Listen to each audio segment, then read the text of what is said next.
everyone. First of all, thank you, Kate, so much for the introduction.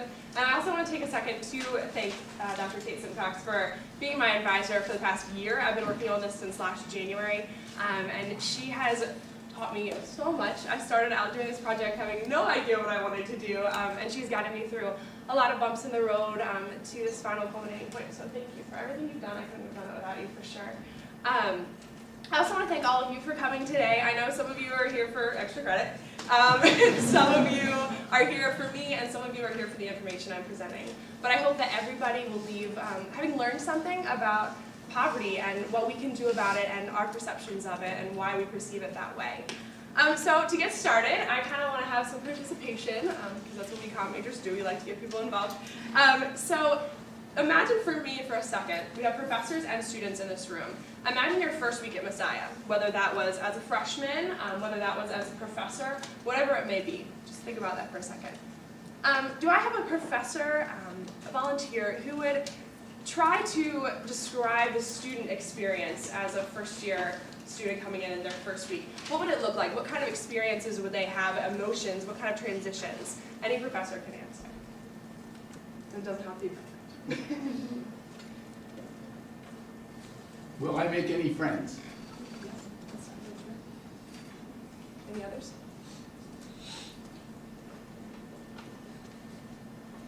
Okay, come on, professors. You ask for participation all the time in your classes. Let's go.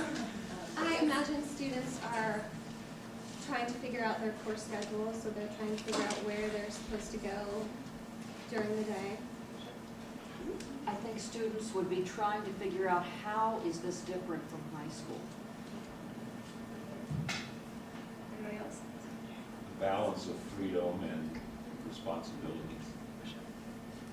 All right, so students, if you think that that represented a comprehensive view of your first week here, please raise your hand. Raise your hand if it covered everything. Okay, so a lot of you didn't raise your hands. Can I have a few examples of what was different, what they didn't touch on, what they didn't know about your experience? Just Sakai. Sakai.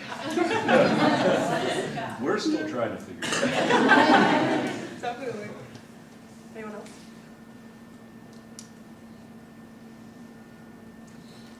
The role of peer groups in our understanding what Messiah life was like. Well, I was just saying the dynamics of living on a floor with a whole bunch of people you've never met before. I had no idea where I was going when I was walking around different places, and people would just name buildings, and I was like, is that the science building or the humanities building? I definitely got drastically lost one day in the rain on my first day here. It was terrible. I was trying to get to Hess and I was in Fry. Anyway, so obviously there's some things that the professors didn't know about our situation as first year students in their first week. So now let's reverse that. Students, anyone want to try to offer an account of what you think it would be like to start as a professor here in your first week? What would that look like? What kind of things would you be thinking about? Doesn't matter if you're right or wrong. No one's going to know. Will the students respect me?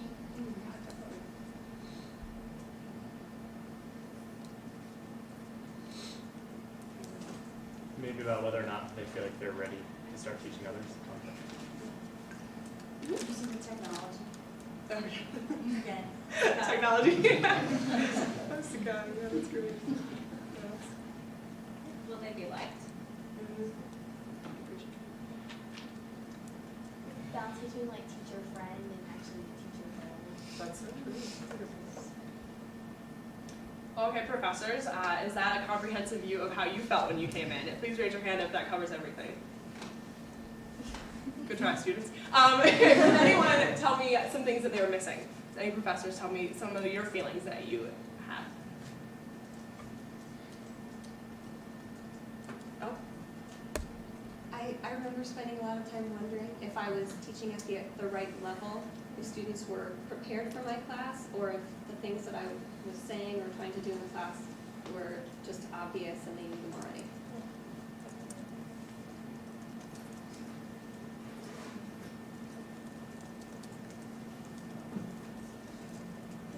I began as an adjunct, and I was also adjuncting at the community college and at Franklin Marshall all at the same time. And so I was trying to figure out the different cultures on the different campuses and what what was expected of me as a faculty member in the different places. Yeah, I was gonna say, just trying to find a balance between doing my best here at work and still doing my best in the other life I'm supposed to have with my family and so on. And also, what if they find out I don't really know as much as they think I'm supposed to? Definitely. So, as you can see, we kind of, maybe some professors call like this on their first week. That's our lovely Nancy McCowan on a table, speaking to our class. Anyway, so as you can see, there are kind of discrepancies between the way we describe others' experiences and the way they would describe their own experiences. For example, professors, we just found, could never fully tell the story of students when they first move into school during their first week, because they haven't lived it. They're coming from a different background. Even if they tried to get involved, if Kate Simcox decided to come live in my dorm for the first week and she was trying to participate in everything I was doing, she still wouldn't be able to fully tell the first year experience story because she's coming from a different background. She has different experiences, she's a different age, etc. So this point that we can never fully tell the story of another person is kind of the crux of my research findings, as you'll see laid out here. I began my research back in January, I told you, and I began it because I really cared about the issue of poverty. That's kind of where my heart is, social injustice around the world. I want my future career to be doing something about this, to make a difference, to help the helpless, so to speak, to use the cliche. I kind of began this journey in high school when I first heard from Invisible Children, an organization listed up there. It kind of opened my eyes to what's going on around the world. I was shocked that I never really knew before. And then while I've been here at college, I've been exposed to more and more things. I interned at Cure International last year, and that was a huge growing experience for me, and it opened my eyes to the global nonprofit world and its impact in our society, or its lack of impact at times. So it drove me to want to use my resources and my talents that God has given me and not just hoard them for myself, but to share them and actually do something of significance with them to provide hope for people who don't have it. So that's why I decided to focus my project on poverty and global nonprofits, because it's what I want my future to look like. So it's important to me personally, as well as hopefully my findings can be important to the larger society. So I also, though, decided to connect it to stories, because stories persuade. As a British philosopher, Alasdair MacIntyre, said, "Man in his actions and practice, as well as his functions, is essentially a storytelling animal." So story is huge for humans, at least that's what most people believe. There's another theorist named Walter Fisher who developed the narrative paradigm. UConn majors in here, I'm sure, know what this is all about. But if not, let me explain it. It was proposed in 1980, and it basically said we need to look beyond the rational world that we're in, the logical world, and look at the value of telling stories. Look at how they describe reality. Look at how they determine reality. Fisher offered that when we create stories, we can be creating reality. He believed in the power of story. And he talked about two aspects of story that were important in making a story good. That is coherence and fidelity. Coherence means that there's internal consistency in the stories. It makes sense, the characters do, logical things, etc. And then fidelity says that it rings true with our experiences, that it makes sense to us, it strikes a chord with what we've experienced in our lives. So I wanted to take this powerful effect of storytelling and tie it into global nonprofits and poverty. So I was kind of wanted to throw all three of those things together, and it actually worked out a lot better than you might think. I decided to focus on the two organizations called Compassion International and World Vision. You guys heard of them? Yes, I figured. They're pretty impactful in the United States and around the world. They were both on the Forbes list of the top 200 nonprofits in 2009, so they have significance. They were rated for things like their reach, their revenue, their financial accountability, so they're legitimate organizations that do a lot around the world. But I also chose them because they use storytelling so heavily in their promotional pieces. So I decided to jump into these stories looking at something called narrative criticism. Narrative criticism is a type of rhetorical criticism, which sounds like a bunch of babble to most of you probably, but basically what it is it's taking questions and looking at stories and digging into them. You look for the hidden aspects of the stories, you look for the worldviews behind it, the values behind it, to kind of discover the stuff behind the story.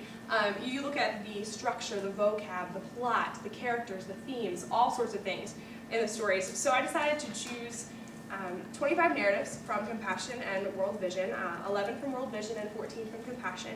And they were all stories of transformation, taking their constituents from their sadness in poverty to joy of being freed from that poverty. All the stories were about 500 or more words, so they were about the same size. And so I took them all, I had my huge stacks of paper and my tons of colored highlighters, and I just like highlighted like crazy, looking for themes. Like it was a type A person's dream, actually, with all the highlighted colors. But anyway, so I found tons of themes, actually. It wasn't hard to find them at all. So just to kind of preview what I'm going to be going through here, the themes, there were 3 of them that were most significant. That poverty is conquerable, that the poor are helpless but motivated, and that global nonprofits can serve as knights in shining armor. These concepts in themselves are not negative or positive.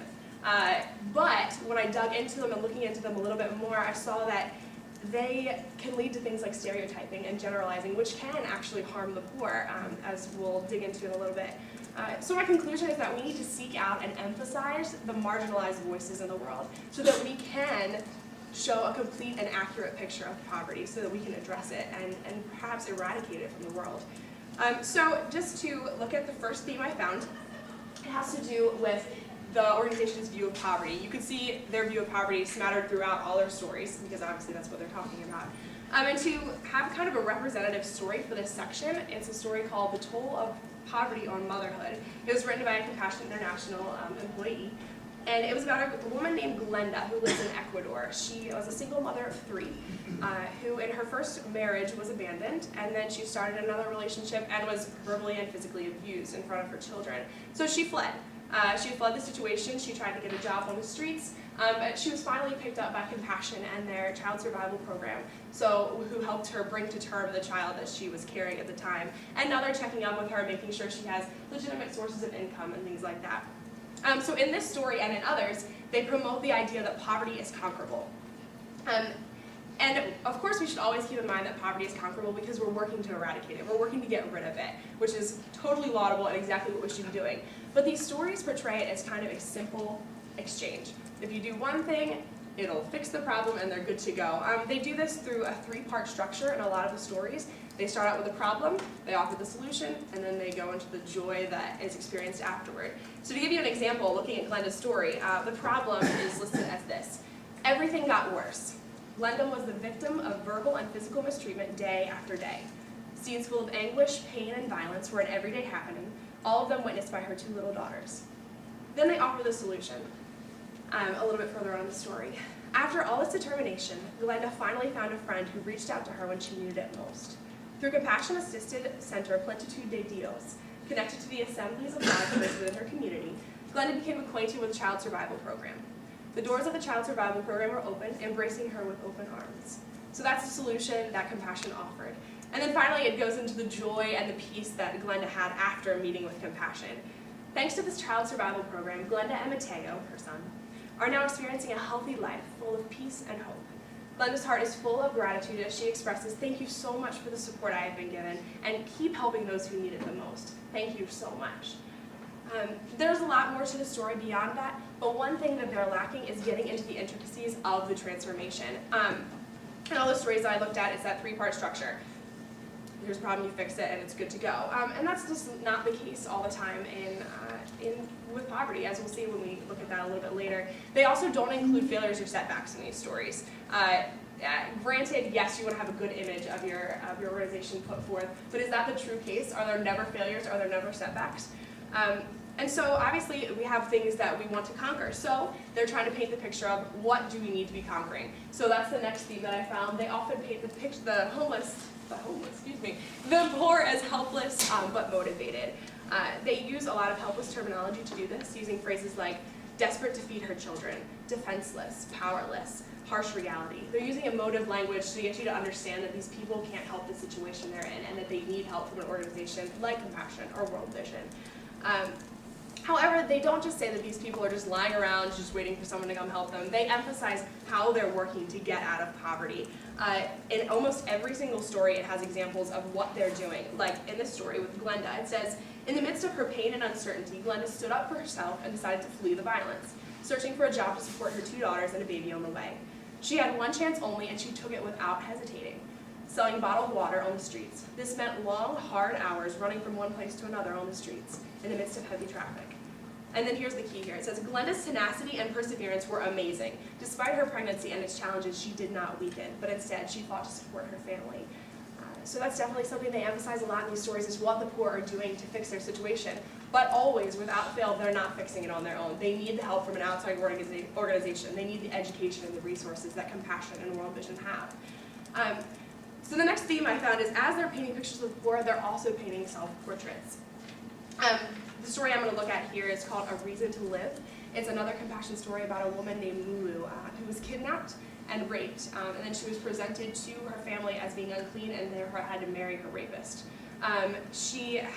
Who was addicted to drugs and alcohol and things like that, and she had many pregnancies that didn't come to term, which was a further pit of sadness for her. And then she finally found Compassion, and they realized that she was HIV positive, so they were able to take the right steps to help her bring her next baby to term, and so she has that joy in her life because of Compassion. So they kind of swooped in and fixed the problem, which is the next theme we have here, that they serve as knights in shining armor. Excuse me. In all of the stories of Compassion, Compassion kind of jumps in and takes action, and all but one of World Vision's stories include their actions as well. They like to utilize rescue language, as I like to call it, in these stories, saying things like, once Compassion helped out, hope dawned for the family, or their dreams were sparked anew, and things like that, or they even use the word rescue, just to kind of show their efficacy and their efficiency in what they're doing. Also, they use causal relations, which is a part of rhetorical criticism, when they're looking at the transformations. For example, Mulu in the story says, I am here today because of the Child Survival Program, and my baby is alive because of them. They're trying to make clear the connections between the positive outcomes and their work, which makes sense for these stories. So they focus on the transformations, but they never focus, very rarely, on the spiritual transformations, which I found very interesting, considering they're both Christian organizations. Their mission statements, Compassion says that they exist as an advocate for children to release them from their spiritual, economic, social, and physical poverty, and to enable them to become responsible and fulfilled Christian adults. World Vision says that they're an international partnership of Christians whose mission is to follow our Lord and Savior Jesus Christ in working with the poor and oppressed to promote human transformation, seek justice, and bear witness to the good news of the kingdom of God. So in their distinctives, in their mission statements, they talk about how they focus on God and His transforming work in humans. But I found very few references in the stories to these transformations. In World Vision, only 3 of the 11 stories I looked at mentioned God at all. And when they did, it was only asking their donors to pray for the people involved in the stories. And then Compassion International did have 3 stories of spiritual transformation, but 3 out of their 14 that I looked at. Another 8 mentioned God or spiritual things casually, saying things like the real reason for the season, or scripture was on the walls, but they don't talk about the spiritual transformation. It's a puzzling thing to me. I don't know, I had to do more research into seeing why they don't include it. It could be because they're not working on spiritual transformation, they're not having success in that area, but that's not what I would assume. I would think it's probably because they're trying to be globally applicable to their donors who aren't Christians by not throwing everything into the God basket. And so that's something that, with further research, you could look into whether or not that's a good thing for them to do in regards to reaching out to their publics and transparency. So these themes that we just looked at, these 3 from earlier, poverty is conquerable, the poor are helpless but motivated, and that the organizations serve as knights in shining armor, are 3 of the biggest ones I found in my research. So I found them, but what do they mean? This was kind of the fun part, digging into this. Do these provide an inspiring picture that show poverty as being conquerable and you can do something about it, and they pull their donors in and be like, look, it works, we're successful by making it simplified? Or can it lead to damaging generalizations, like that poverty is a conquerable entity that Knight-like organizations can fix simply with the right funding? And in my opinion, this is what they're doing. They're promoting these generalizations that can be damaging. They can be beneficial, but they can also be damaging, because poverty is not a simple problem to fix. The Voices of the Poor is a study done that talked to 40,000 poor people in over 50 countries to kind of get their view of poverty and what they need. And they talked about the dimensions of well-being. Well-being is not just about income. It's not just about having a job or having food on your table. Well-being has psychological aspects, relational aspects, emotional aspects. And if the organizations aren't reaching out to all of these dimensions, then they're not really promoting well-being.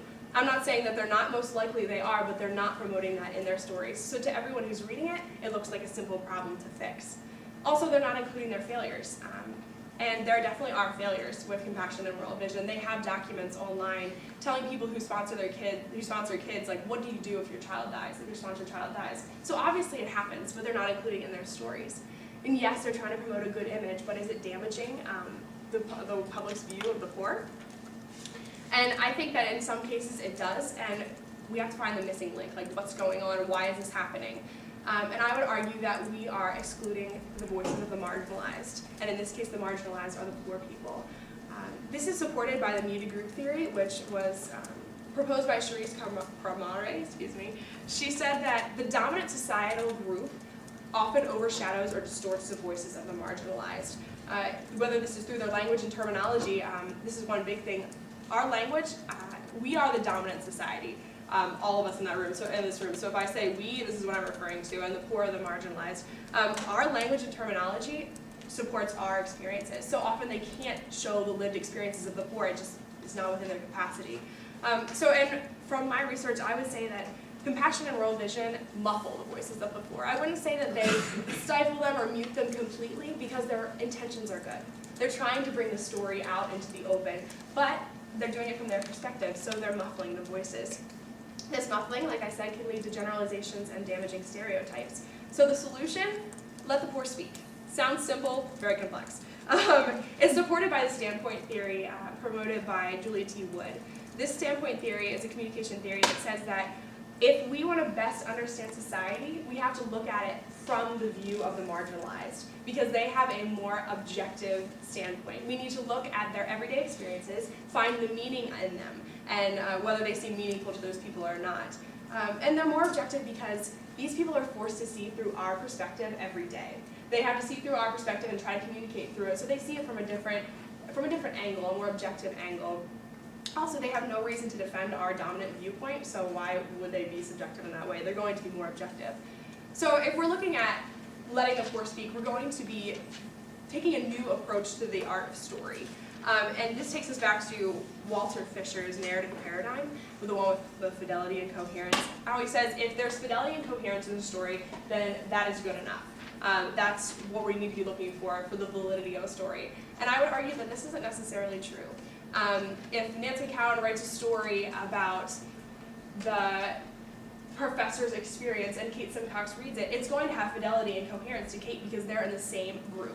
They're coming from the same perspective, just like when compassionate people write their stories and I read them, we're in the same group, so it's going to ring true to me. But if a poor person writes it and it doesn't ring true to me, that doesn't mean it's not accurate. That just means they're coming from a different perspective. So I would offer that we need to kind of add to the approach for Walter Fisher's theory. And if you're a writer, there's so many ways to do this. If you're a writer, you need to try to strike the balance between persuasion and being accurate. If you're a critic or a reader, like we all are, you need to look for the underprivileged perspective. Ask certain questions. Ask the question of who's writing this? Who are they writing about? What is their perspective and why are they writing this? That'll help you see deeper into what the true story is so we can get the real account. We should be striving to do this because it's a real situation. In the Voices of the Poor study I referenced earlier, they talked to a man in Ghana who said that poverty is like heat. You cannot see it, you can only feel it. So to know poverty, you have to go through it. These global nonprofits that I'm talking about, they don't go through the poverty, but they have incredible influence in the world. They're reaching hundreds of millions of people. They're helping hundreds of millions of people. They're reaching people all throughout the United States. So they have this influence, so they need to be trying to allow the poor to guide them and their voices and what they should be saying.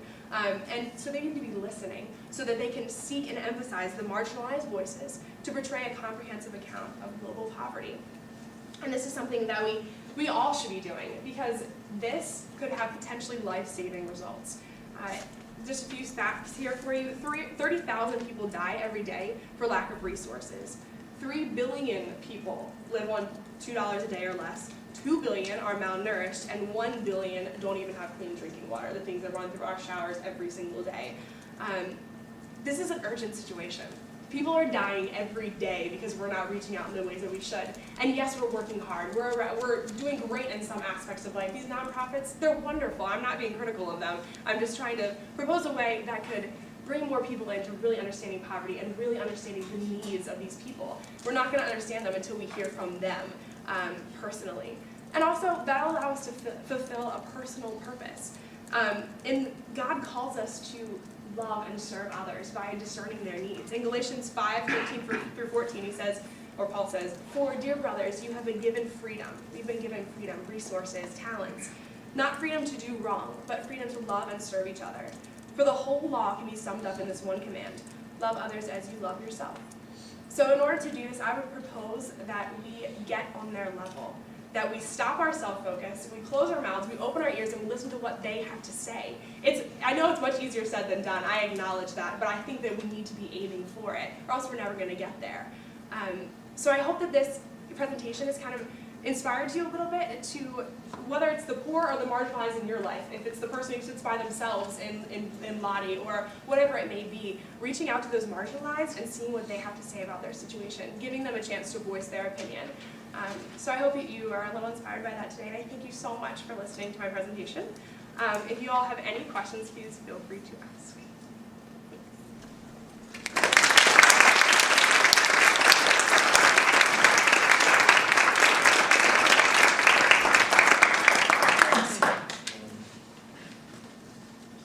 So Liz, I have an application question. Now this is the part where she's probably a little nervous. I'm thinking through, first of all, how I can use this in my public relations writing class. Many of the things that you're talking about is I'm teaching students how to write on behalf of organizations. The organizations I've chosen in the past have not necessarily been nonprofits for us to use as our pretend clients, but that's a possibility for me in the future. So as I think about that, if my students were actually working for some of these nonprofit organizations, obviously we can't do this situation in the classroom, but if they were down the road, what kinds of steps would you propose that they take to go and gather these marginalized voices and try to emphasize and listen more? How would you propose they go about doing that as a public relations professional?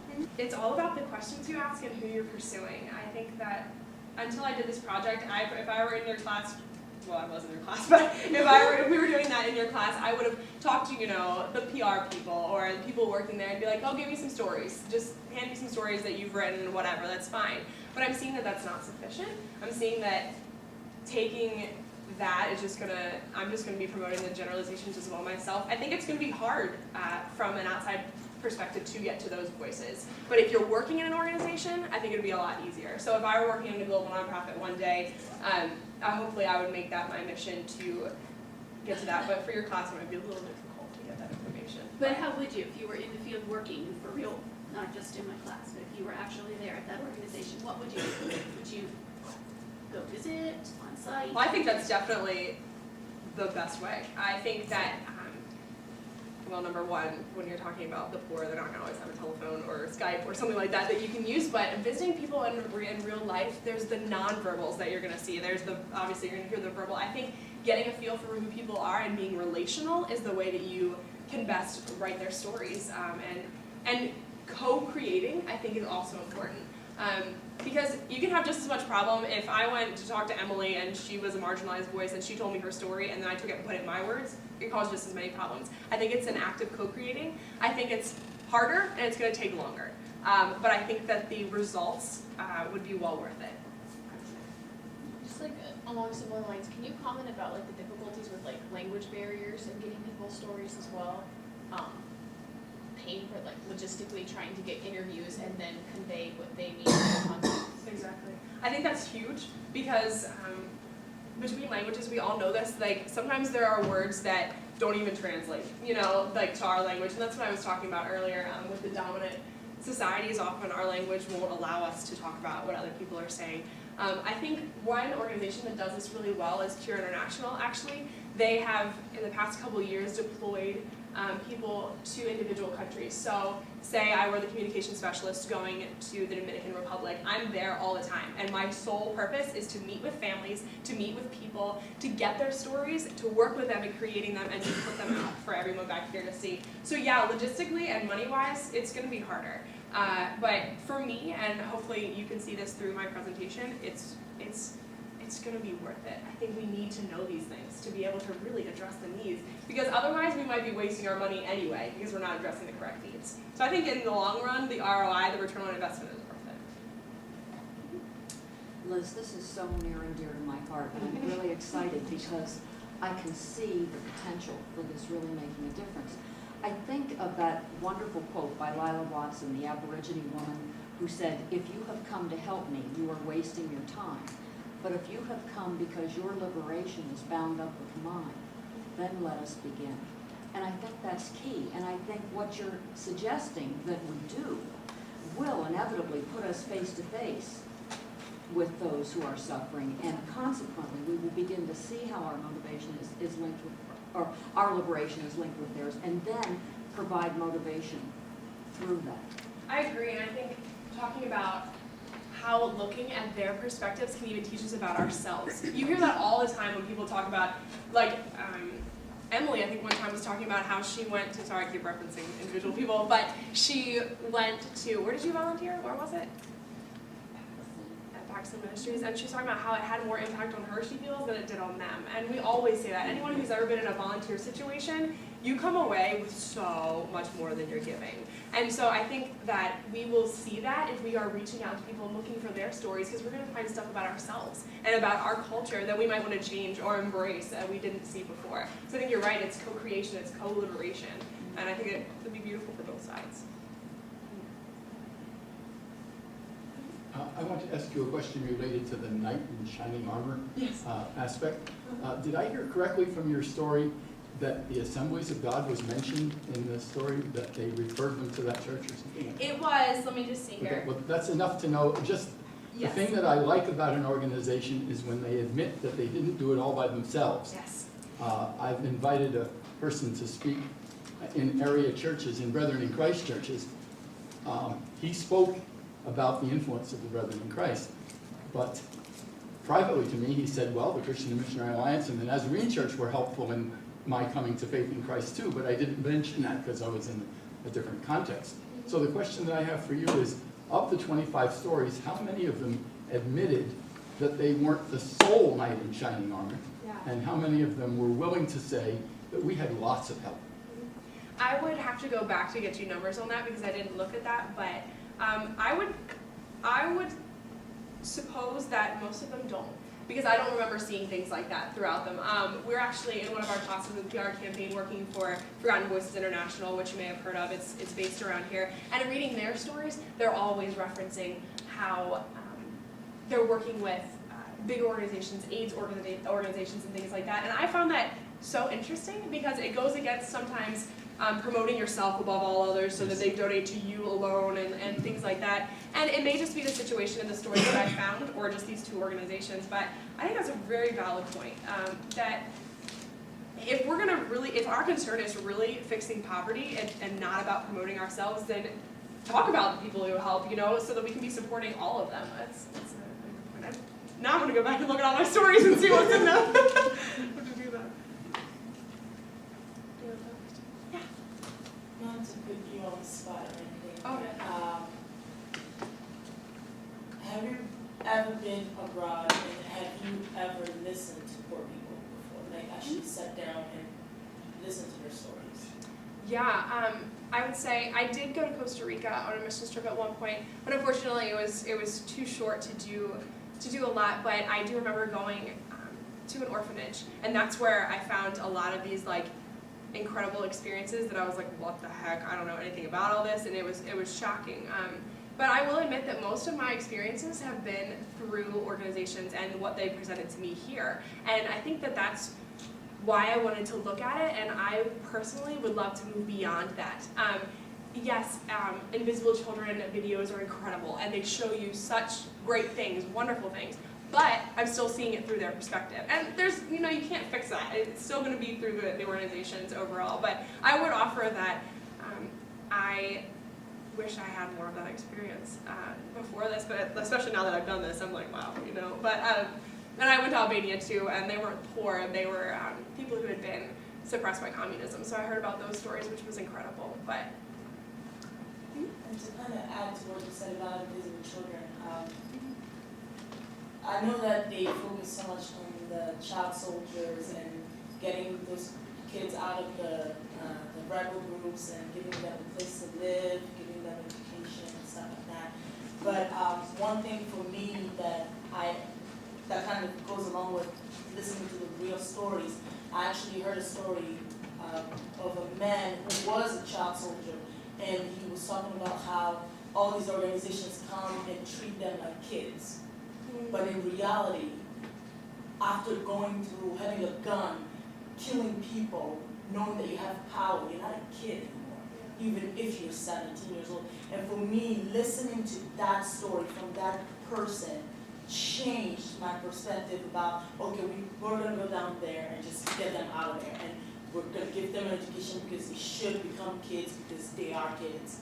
And I totally agree with the fact that sometimes because we focus so much on what is translated, it doesn't give us the raw material, what is really there. yeah, you referencing Invisible Children is actually really cool because they do this thing with the Rotary program where they have 4 people traveling around speaking to colleges and schools, and they've come here, and right now in every one of those groups, one of those people is a Ugandan child soldier, an ex-child soldier, because they want that legitimacy, they want the raw material like you were saying, and so that's an example of doing it right.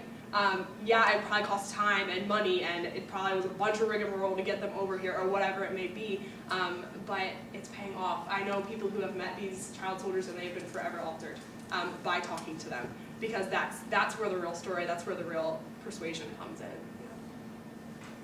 You'll be happy to know that some people are doing what you're talking about. My niece is doing a grad school project on something very similar. She's going to Mexico and talking to the poor in Mexico, but helping to define what poverty is.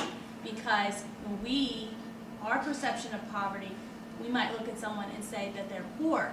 In their minds, they're really not poor. And so she's trying to help us define that as a society and listen to them. And they're saying, no, we're not poor. And they say, but you're poor. Well, no, we're not, So she's doing that. She's leaving in 8 days. That is so cool. I'll keep you posted. Yeah. Oh, and it was interesting because some of the reading I was doing about like background research and stuff, they're talking about how even in other countries they have different classifications of poor.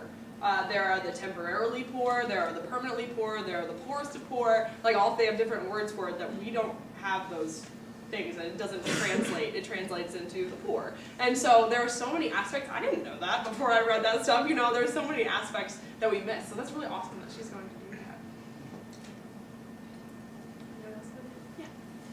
I'm curious how you would cater this talk if you were talking to like World Vision, and specifically addressing paternalism and the shining armor, or how almost all of these aid organizations are based in the U.S. Yeah. Maybe carry with them some ethnocentric worldviews and objectives that aren't in the best interests of the people they're serving. So how do you change this talk to I think I would assume that, I would hope that they recognize their ethnocentricity because we all have it, and I would hope that they recognize that. If not, I have to try to show that to them somehow. But I think I would go at it from the perspective of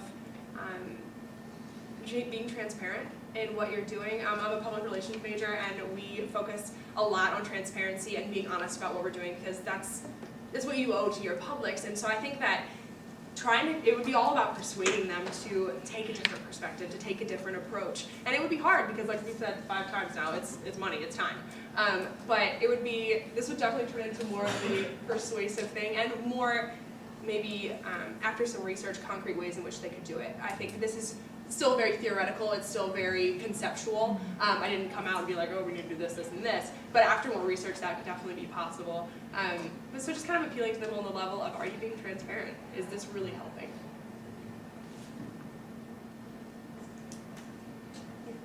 for students in the room who may be considering research projects like this, can you talk about your experience doing the research and maybe anything that you learned about doing a research project like this? It was interesting. I started last January and I didn't have a ton of time to work on it last semester, so I actually ended up changing tracks completely at the beginning of this semester. And so I kind of like had all of it in this semester. It was a journey because this is kind of like graduate school work and it's very different from what we usually do in our projects that are due 2 weeks from now. I couldn't check this thing off the list for the past year and that drove me crazy because it was constantly evolving and it took right up until last night to get this finished. So I would say though that it was an incredibly enriching experience. It was frustrating at times and it was because I would go to Kate and Docs and be like, I don't know what I'm doing. What am I looking for? What should I be looking at? But it was so enriching and I feel so satisfied having come up with something that is so near and dear to my heart. So if you're thinking about doing research, do it on something that you care about. Otherwise you're going to lose total motivation because it's like you trudge through it sometimes. But having this right now, I love having something that I can be an advocate for because I have the research behind it. And I can use this in job interviews or whatever it may be. So I would say go for it if you want to do research. Get a good advisor and go for it.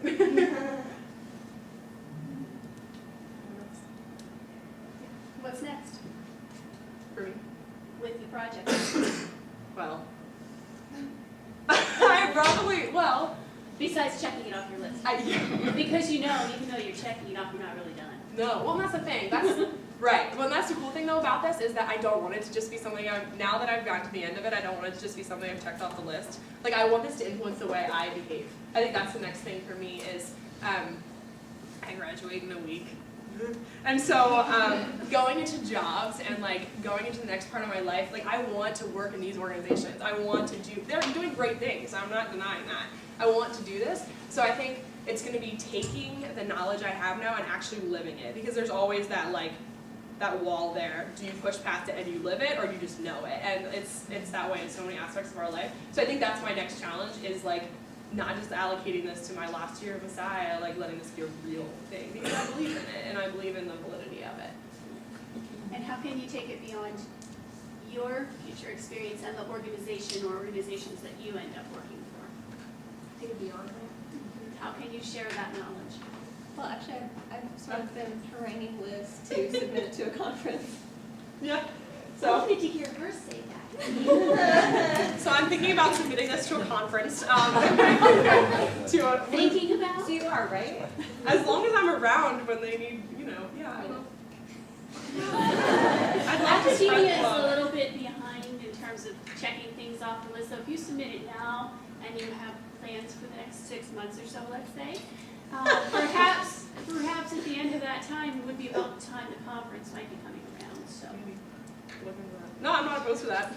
And I think it'd be good to spread this into the communication field and not just to people who are focused on social justice or poverty, because I think that it can influence many other disciplines. It's not just about poverty, it's about anything. It's about bullying, it's about anything, So I think it would be good to maybe submit it to something like that. I'm glad you have confidence in my research to do that. do you have future research ideas to build from this? This is one aspect of the project that several times you mentioned that would be an area for more research. Yeah. Do you yourself? I think one thing that I think would be very interesting is to actually talk to people like us and see how these stories have influenced. Looking at the dominant culture, obviously I'm proposing we need to talk to the poor, the marginalized cultures, but I think looking at the dominant culture and talking to those people and saying, is this really influencing what you think? To have that as really solid background proof. So if I did go to an organization like that, I would be like, look, this person and this person are getting this from your messages. Is this what you want them to be getting? So I think using interviews and focus groups and surveys with the dominant culture who's been exposed to these things, I think would be another path to go down.